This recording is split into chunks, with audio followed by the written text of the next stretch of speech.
Day 4. Medicine Hat to Brandon.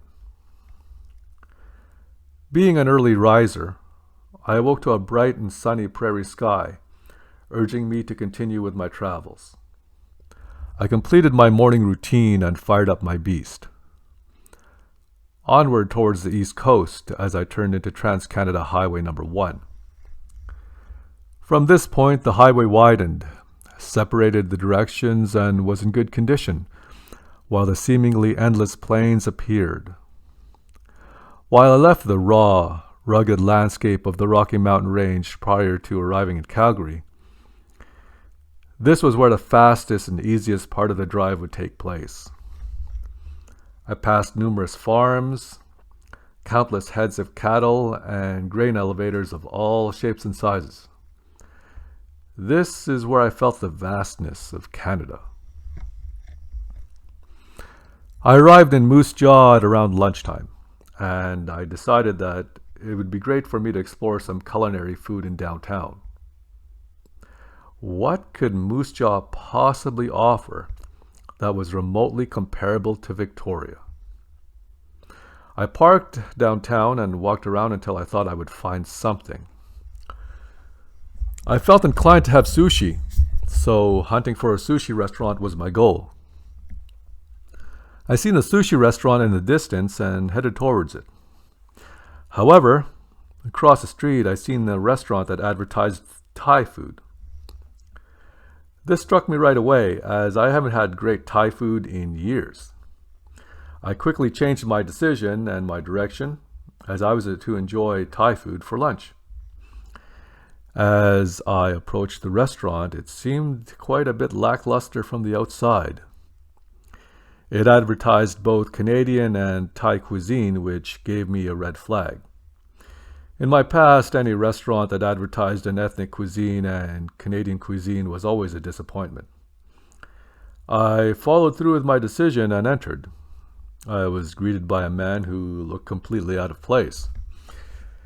He looked more like the type of guy to hang out at a skatepark than a professional server.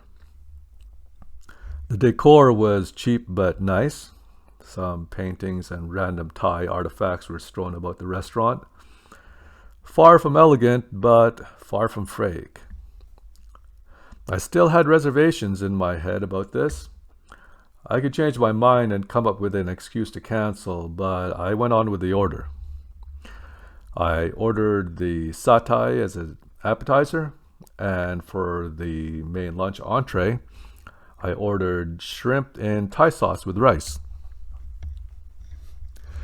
The server asked me how spicy I would like it from 1 to 4, with 4 being extreme. I thought to myself, how spicy can a Thai restaurant in Moose Jaw get? I ordered a 3 with confidence. Having a background in very spicy food, I didn't think anything of this until it arrived. The satay was delicious. While not much is involved in creating a chicken satay skewer, this seemed to be the perfect blend of tenderness with flavor. The shrimp in the Thai sauce with rice was incredible. It was like being rewarded for making the right decision.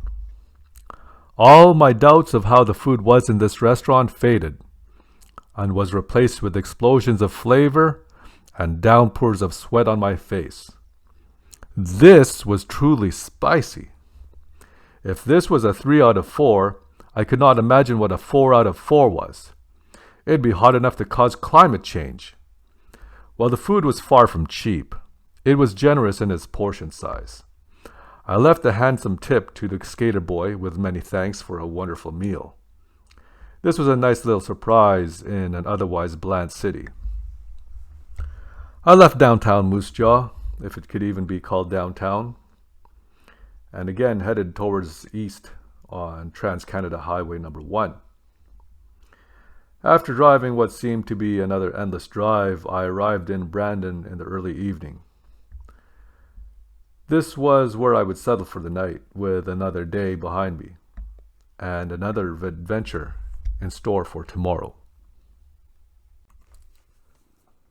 Subscribe to the Travel Experience channel. Tap the bell and join the conversation in the comments section below.